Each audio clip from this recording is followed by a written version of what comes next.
Nadie en esa mansión imaginaba que un simple paso de alguien casi invisible, alguien que apenas se atrevía a alzar la voz, cambiaría el destino de todos.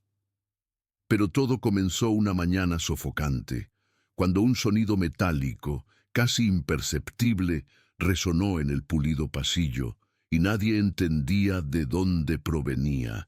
Era solo el llavero barato de Maya Fernández, golpeando su placa con su nombre mientras caminaba, intentando parecer pequeña, invisible, lo suficientemente discreta como para no molestar a nadie. Poco sabía ella que en ese preciso instante la vida se preparaba para arrastrarla al centro de algo que jamás podría haber predicho.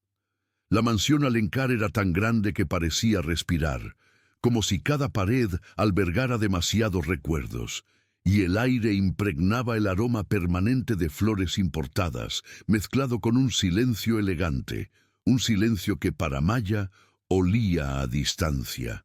Era nueva allí, una niñera de 28 años que intentaba ocultar su nerviosismo tras una sonrisa educada. Sus sencillos zapatos crujieron sobre el frío mármol y por alguna razón eso la hizo sentir aún más pequeña, como si ese sonido pudiera delatar lo que más temía, que no pertenecía allí. Al otro lado de la casa, Rafael Alencar, el heredero, siempre con expresión cansada, se pasaba las manos por la cara como si intentara borrar las noches de insomnio. Su hijo de 5 años, Lucas, llevaba semanas hospitalizado.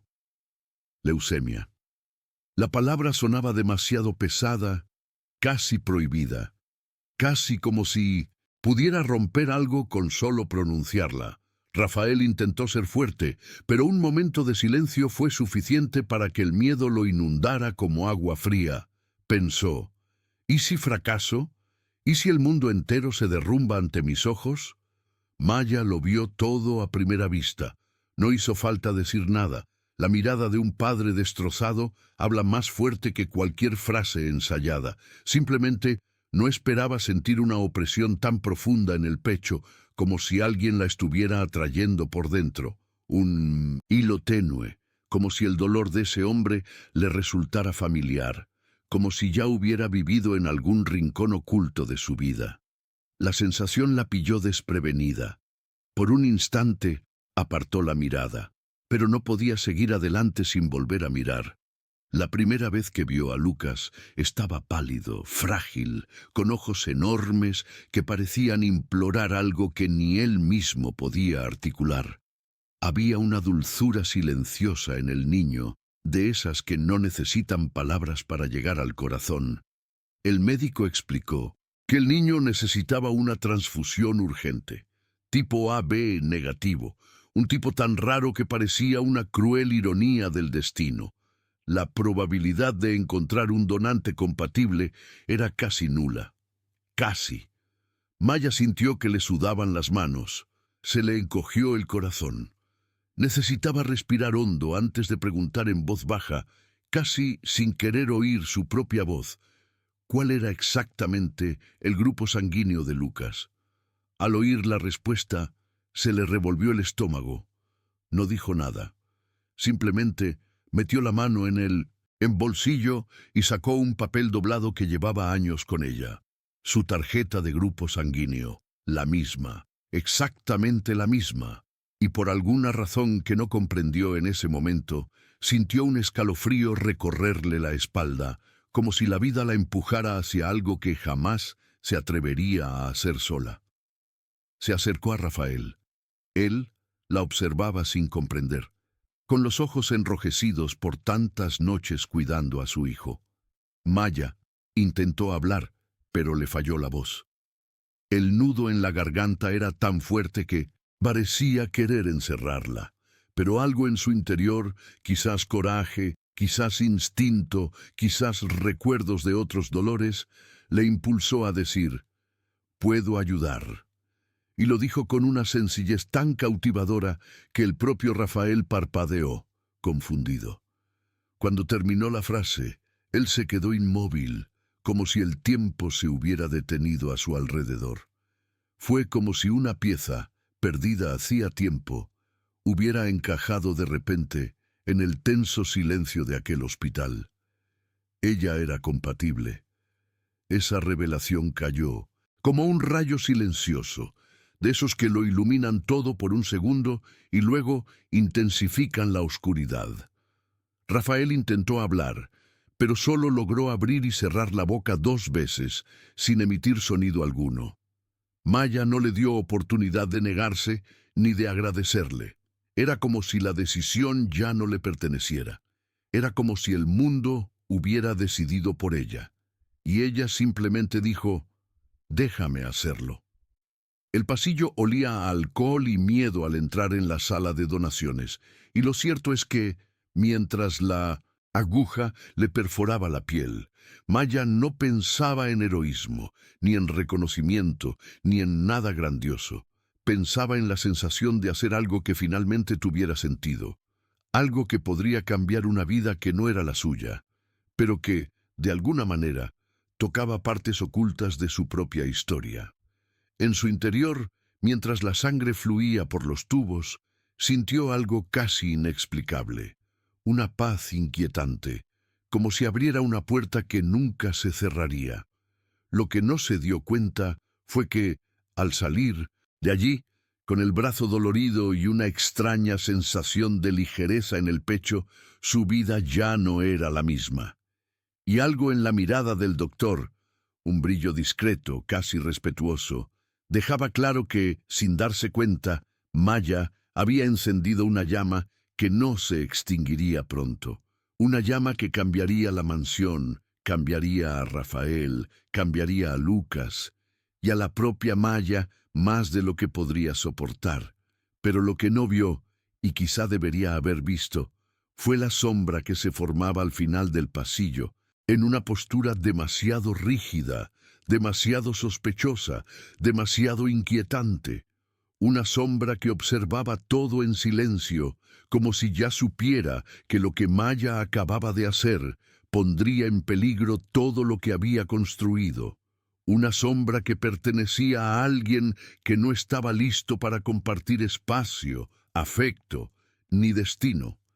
Antes de pasar al siguiente capítulo, déjame preguntarte algo, solo entre nosotros. ¿Crees que Maya hizo esto por pura bondad o hay algo más profundo oculto en su pasado? Deja tu comentario abajo.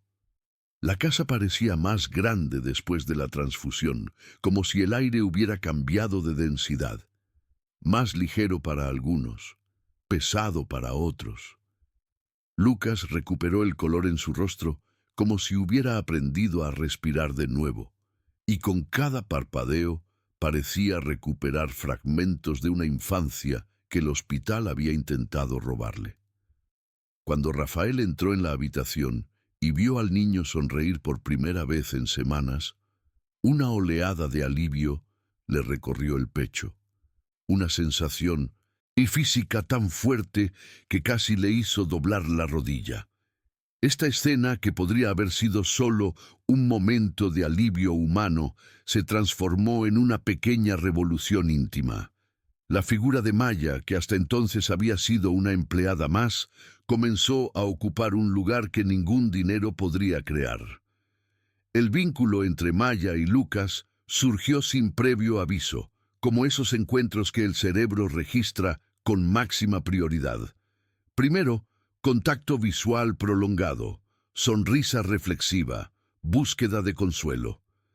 La neurociencia lo explica con términos fríos: oxitocina, empatía, memoria asociativa.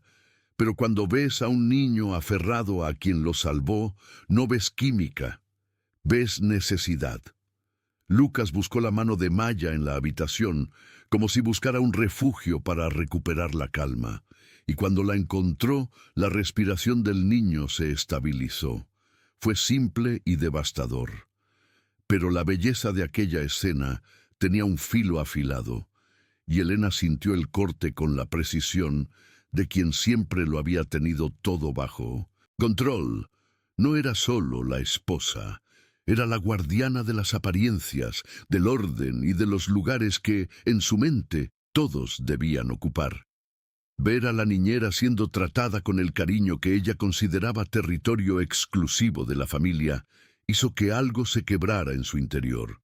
En el fondo quizás albergaba un miedo más humano, el miedo a que alguien ajeno a ese mundo pudiera instalarse en el corazón del único que realmente importaba, su hijo. La reacción de Elena fue rápida como un decreto. Susurros en el comedor, miradas cortas que castigaban sin necesidad de alzar la voz, y finalmente una orden directa a Rafael, que sonaba a súplica de lealtad. Cada uno en su sitio, dijo en un tono que no admitía réplica, y, como quien define los parámetros de un tablero de ajedrez, estableció reglas. Maya ya no podía acompañar a Lucas a las citas, no podía abrazar al chico en público y a los pocos días la apartaron de las tareas que la acercaban a él. La separación se disfrazó con justificaciones racionales, protocolos, horarios, la vulnerabilidad emocional del paciente. Pero nadie en la casa ignoró lo que yacía detrás, privilegio y miedo entrelazados. Lo que Elena no previó fue la sombra que la soledad y la pérdida proyectaban sobre un niño. Separado del cariño que había empezado a sanarlo, Lucas se retrajo. El médico, con la frialdad experimentada de quien ha visto demasiado, fue directo. Sin la presencia estabilizadora del cuidador que lo trajo de vuelta, experimenta una regresión emocional. Existe el riesgo de depresión infantil. Palabras técnicas que sonaban a sentencias para alguien que pensaba que el orden social valía más que una necesidad humana. Lucas lloraba con frecuencia, perdió el apetito, y la alegría que antes le llegaba con naturalidad, una risa, un salto, un «mamá», fue reemplazada por un silencio denso. Rafael, quien hasta entonces se había comportado como un capitán a la deriva, comenzó a comprender que mantener las apariencias tenía un precio. Cada mirada sospechosa de Elena era un pinchazo en su corazón. Cada noche de insomnio junto a su hijo era un recordatorio de culpa.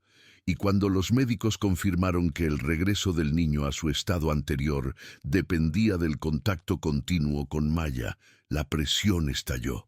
Elena puso un ultimátum sobre la mesa, elegir entre mantener el equilibrio social de la familia o traer de vuelta a quien rompió las convenciones. La frase salió clara y tajante, sin vacilación. O yo o ella. La incredulidad de Rafael fue inmediata, como si decidir entre a quién amar y a quién poseer fuera una elección hecha en un estante limpio, sin olores, sin historias. Sintió que el suelo se tambaleaba bajo sus pies. Una convulsión moral. Proteger a la familia como estructura social, o proteger lo más frágil de ella, lo que solo necesitaba presencia. En silencio, durante una cena que ahora parecía un tribunal, Rafael observó a Elena transformar la caridad en propiedad emocional. Y mientras su voz dictaba lo aceptable, algo en su interior comenzó a reorganizarse. Había una nueva y abrumadora comprensión de lo que significaba la responsabilidad. Maya, por su parte, recibió la noticia con una mezcla de incredulidad y resignación. Regresó al cuarto de servicio, donde la familia Alencar le había planteado problemas más grandes de lo que imaginaba poder soportar. Allí, entre paredes que olían a jabón y café frío, descubrió que el acto de donar sangre no había sido meramente físico. También había sido una nota que la vida había escrito en su puerta, abriéndola a una tormenta que ella no había elegido. La comunidad local la observaba con desdén y curiosidad. Algunos aplaudieron en silencio su valentía, otros la juzgaron por atacar un mundo que nunca la había acogido. Sin embargo, algo en Maya había cambiado. La semilla de la pertenencia había sido plantada y no sería fácil de arrancar. Mientras tanto, las emociones de Lucas se encendían y apagaban como frágiles bombillas. Y la pregunta que ahora resonaba por la mansión como una llamada persistente era tan simple como devastadora. ¿Hasta dónde está dispuesto a llegar un padre para salvar la vida emocional de su propio hijo? ¿Sería Rafael capaz de desafiar las reglas del matrimonio y el estatus para hacer lo correcto? ¿O elegiría la seguridad de una vida ordenada incluso a costa de la felicidad de Lucas? Esa noche, Rafael encontró el espacio vacío en la cama y se acercó a la ventana. La ciudad brillaba a lo lejos, indiferente, mientras algo en su interior tomaba una decisión que no había verbalizado. Tomó su abrigo y se fue sin decir nada. No era la partida de un hombre que abdica. Era la partida de alguien que necesita confrontar la realidad de quien salvó a su hijo para comprender el valor del gesto. ¿A dónde iría? A la favela donde vivía Maya. ¿A casa de su esposa para exigirle que cambiara de opinión? ¿O a un lugar conocido solo por el silencio, donde se esconden las respuestas más duras?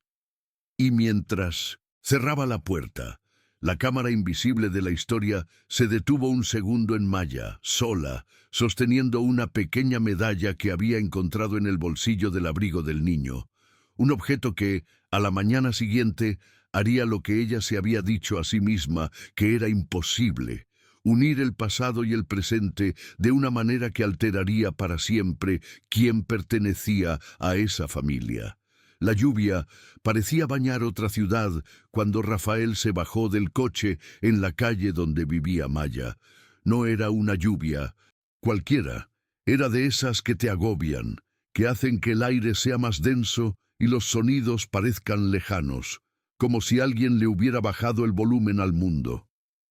La choza temblaba bajo las finas gotas. El olor a café quemado llegaba de la cocina y más allá, el sonido de una vieja radio competía por espacio con voces bajas. Rafael caminaba mirando al suelo, como si intentara evitar la mirada de cualquiera, pero la realidad lo golpeó antes de que tuviera oportunidad de adaptarse.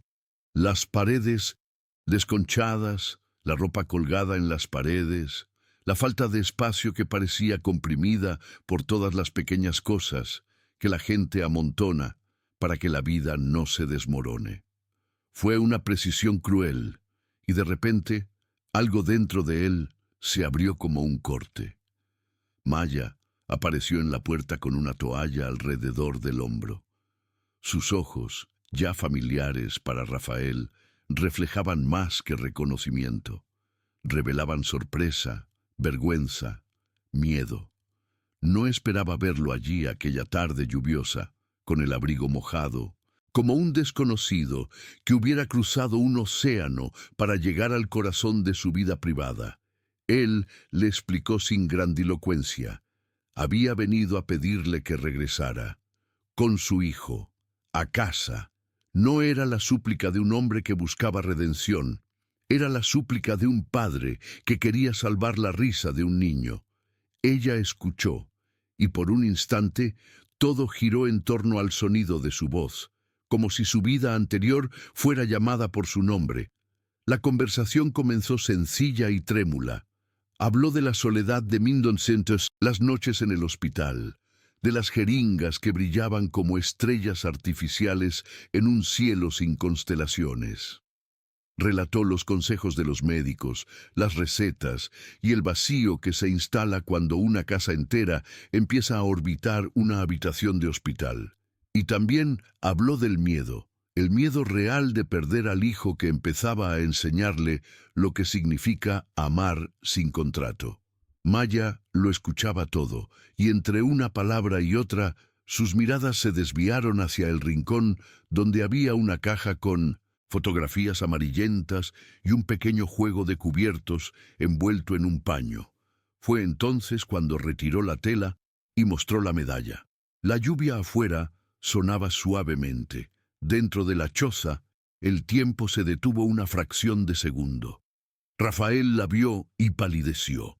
El metal tenía un diseño, 2 letras entrelazadas que ellos, en esa casa, no se atrevían a pronunciar. Esas letras eran las mismas que conocía desde la infancia. el emblema que su familia guardaba como un secreto a voces en cajones, cerrados. Hubo un momento, hacía mucho tiempo, en que un objeto idéntico se perdió en una noche que todos preferían olvidar. Y allí estaba, como si hubiera viajado durante años para reaparecer en la palma de la mano de alguien con las uñas sucias de tierra. Maya relató, con la serenidad que da quien necesita desenredar nudos eternos, que la medalla provenía de su madre. Que su madre había recibido el regalo de una señora que una vez pasó por allí, una señora que había cuidado niños en hospitales y que antes de desaparecer había dejado a la familia con una pequeña promesa: si alguno de tus hijos alguna vez lo necesita, quédate con esto. Rafael escuchó y sintió que la habitación daba vueltas lentamente, porque algo encajaba al mismo tiempo que abría una nueva fisura. Recordó una vieja fiesta, un pasillo de madera, el sonido de risas apagadas y, sobre todo, la desaparición de una fotografía y una pieza de plata que su familia siempre había guardado como si fuera una gota de sol. Había una historia que no había tenido el valor de revivir, un encuentro de generaciones, un favor pagado con silencio, nombres intercambiados por conveniencia social. La conmoción lo golpeó por dentro cuando Maya dijo que la medalla había pasado de mano en mano cuando la vida se puso difícil. Un objeto que, para ella, representaba el recuerdo de un hijo fallecido y la promesa de que, si la vida se lo pedía, se lo devolvería. Rafael, quien siempre había creído que su familia era la piedra angular de las certezas, se dio cuenta de que la piedra no era sólida. Había capas debajo, acuerdos, favores, pactos de silencio. En ese momento, las líneas que separaban las clases sociales ya no parecían meramente sociales. Parecían capítulos de una misma historia que alguien había decidido partir en dos. Fue a la cocina, recogió la medalla con manos temblorosas y se la llevó a la cara como si intentara leer una carta en un documento que podría cambiarlo todo. Afuera, la lluvia arreció. La tenue luz de la vela sobre la mesa proyectaba largas sombras en los rostros de ambos. ¿Dónde estaba la señora que me dio esto cuando lo necesitaba? La pregunta flotaba en el aire como una espada. Maya respondió que nadie lo sabía con certeza. Que la señora simplemente había desaparecido, dejando atrás recuerdos y afecto, y que el objeto había permanecido con quien lo protegía. Y entonces soltó un dato que dejó a Rafael sin palabras otra vez. La señora que había dado la medalla había sido vista una vez, hacía mucho tiempo, en la misma mansión Alencar, hablando con alguien que ahora tenía nombre y apellido en esa familia. La sentencia fue como una descarga eléctrica. Rafael sintió un escalofrío. Fue como si alguien hubiera encendido la luz en una habitación vieja y con la claridad hubieran aparecido manchas que todos fingían que no existían. Si alguien de la familia había tenido contacto con esa mujer, si alguien le había pedido o pagado un favor aquella noche, entonces las piezas se estaban uniendo para desentrañar una trama que podría reescribir lo que él creía cierto sobre sus decisiones y el precio que pagaba por guardar las apariencias. Y si existía una conexión entre su círculo íntimo y la favela, entonces la pregunta que flotaba en el aire era otra, más personal y dura. ¿Qué se esconde tras las sonrisas que su familia ofrecía al mundo? Maya lo miró con ojos cansados pero firmes. Había algo en su voz que decía: si me vas a traer de vuelta por la puerta principal, ten en cuenta que el suelo detrás de esa puerta ya no estará quieto. Rafael lo entendió, no como un argumento, sino como una llamada. Había venido a la favela buscando un favor de la humanidad. Ahora sabía que también buscaría respuestas. Preguntas que, de ser respondidas, podrían hacer que la mansión entera pareciera más pequeña que la verdad que protegía. Antes de irse, Rafael le prometió a Maya que volvería al día siguiente con una propuesta concreta. Ella dudó, se limpió las manos con un paño, guardó la medalla en una bolsita y al cerrar la puerta solo dijo: trae al niño y trae también valor. Las palabras eran como una llave afilada. Abrirían puertas, pero tal vez dejarían entrar vientos que nadie quería sentir. De regreso, bajo una lluvia que ahora parecía azotarlo por dentro, Rafael se dio cuenta de que la visita lo había dejado sin palabras por algo que no era solo emoción. Algo de su pasado, una pieza oculta, un acto de su familia. Esperaba ser confrontado. Y, cuanto más lo pensaba, más evidente se hacía que traer a Maya de vuelta no sería solo un acto de bondad. También sería el comienzo de una investigación personal que podría sacar a la luz secretos, cartas y rostros antes cómodos. Y aún hay más. Al volver a entrar en la mansión, tarde en la noche, alguien dejó un sobre en la mesa del recibidor, un sobre con letras que reconoció sin leer. El peso de ese papel era diferente al que llevaba en el bolsillo. Era una prueba, quizá un recuerdo escrito, quizá una invitación a abrir los archivos que él mismo había guardado bajo llave. Rafael se quedó allí, mirando el sello, sabiendo que el día siguiente traería decisiones inaplazables. La decisión de Rafael no fue un gesto precipitado ni calculado. Fue una oleada de coraje que le brotaba de los huesos, una decisión que quemaba tanto como liberaba. Al anunciarle a Elena, en voz baja y firme, que traería a Maya de vuelta a casa, no como empleada, sino como parte de la familia, algo en el aire de Minotesinó, la mansión pareció resquebrajarse. El barniz de paz social, la capa brillante que hasta entonces había cubierto miedos y acuerdos. Elena permaneció en silencio, aferrando la servilleta con fuerza. Lo que oyó fue simple y a la vez irreversible. Mateo la necesita, yo la necesito. No era solo una petición, era la confirmación de una verdad que no aceptaba intermediarios. Cuando Rafael regresó a la favela, no fue como un salvador con un cheque en el bolsillo, fue como alguien que había decidido saldar una deuda emocional. La puerta de la chabola se abrió para él como si aceptara una noticia que duele y sana a la vez. Maya lo recibió con cuidado, casi con recelo, porque el mundo le había enseñado a esperar un revés después de la bondad. Él, sin embargo, dejó salir su sinceridad. Lo había preparado todo hasta el último detalle, no solo su regreso a casa, sino también la educación de su madre. Un plan de salud que parecía una especie de redención técnica y una propuesta que venía con papeleo y firma, trabajo digno, derechos firmados y la garantía de que nadie allí podría usar el amor de un niño como moneda de cambio. El regreso de Maya no fue una entrada triunfal. Fue lento, como quien regresa a un lugar tras descubrir que el mundo puede ser amable y cruel a la vez. Tomó la mano de Mateo por primera vez desde que le dieron el alta hospitalaria, y la reacción del niño tuvo la ligereza de las cosas que salvan. Sus hombros se relajaron, su llanto se apagó, y una risa tímida brotó como la primera flor después del invierno. Al verlos juntos, Rafael comprendió que algunas decisiones no se toman solo para aliviar corazones heridos. Son gestos que hacen posible el progreso de todos. Elena reaccionó como si perdiera terreno.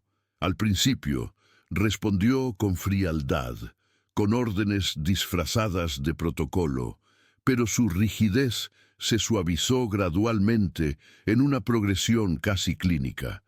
Observó las interacciones entre Maya y Mateo, presenció las pequeñas mejoras en el apetito del niño, el regreso de su risa, y comenzó, contra su resistencia inicial, a sentir algo que no podía nombrar sin exponerse. Su transformación fue lenta y extraña, como una marea que decide bajar. Primero vino la curiosidad, luego el reconocimiento de que Maya no representaba una amenaza, sino una especie de remedio que el dinero no podía comprar. Finalmente, algo parecido a la gratitud, y luego, increíblemente, el cariño. La casa, que antes tenía zonas rígidas, comenzó a tener conversaciones reales durante el desayuno, y Elena tímidamente empezó a preguntar sobre el rumbo que Maya quería tomar. Y Maya, que había aceptado el regreso con aprensión, encontró allí un espacio para aprender. Rafael no solo tuvo un gesto paternal, patrocinó su formación docente, pagó a sus tutores y le abrió puertas que la ciudad entera solía mantener cerradas. Estudió de noche, entre el cuidado de Mateo y las clases, y poco a poco su rostro cambió. Adquirió una serenidad que provenía de la certeza de tener un lugar. La favela también la recibió de otra manera. Los vecinos que antes susurraban comenzaron a mirarla con respeto. La donación de sangre, que comenzó como un acto físico, se había convertido en una semilla que brotó en acciones concretas. Becas, visitas médicas, una silla de ruedas a cambio de pequeños pasos en el patio trasero. El punto álgido de la emoción llegó en una ceremonia pequeña e íntima, sin invitados formales. Rafael, de la mano de Maya, declaró en voz alta su decisión más radical y para muchos la más hermosa. La reconoció públicamente, no solo con palabras, sino con documentos que formalizaron su integración a la familia. No fue una adopción típica, ni un gesto de venta de sentimientos. Fue un acto que desafió el protocolo para ponerlo al servicio de la bondad. Le pidió a Elena que firmara no como una imposición, sino como una invitación para que ayudara a sanar la herida que la familia había guardado en silencio durante años. Elena dudó, con las lágrimas, dibujando un mapa de remordimiento en su rostro, y luego firmó. El acto fue pequeño en el papel, gigantesco en la vida. La cobertura mediática llegó como un suspiro lejano, titulares que intentaban convertir la historia en un espectáculo. Pero dentro de la casa lo que importaba era algo más, el descubrimiento del valor de una persona que eligió dar sin pedir, y que ahora, por primera vez, también tenía derecho a ser cuidada. Maya se graduó en pedagogía. Su madre recibió tratamiento. Mateo creció con la alegría del juego, y la mansión, poco a poco, se despojó del polvo de la vanidad para convertirse en un verdadero hogar. Y sin embargo, tras los gestos y las curaciones, había una página en blanco, un enigma que aún latía. El sobre que Rafael había encontrado a su regreso aquella noche lluviosa seguía sobre la mesa del vestíbulo, medio cubierto de periódicos. No lo había abierto de inmediato. Algo en su interior exigía el momento oportuno. Cuando por fin lo hizo, la última línea de aquel papel, escrita con la misma caligrafía de un pasado que se negaba a ser enterrado, le trajo no solo alivio, sino una pregunta que le atravesó los huesos. Había una fotografía doblada, y en ella, junto a una mujer de mirada serena, había una figura reconocible, un hombre con una discreta marca en la oreja, la misma marca que Rafael siempre había recordado vagamente. Su rostro estaba parcialmente recortado, pero la marca bastaba para encender un latido interior. Y había una frase manuscrita. No, en todo favor permanece en silencio, no todo nombre ha sido olvidado.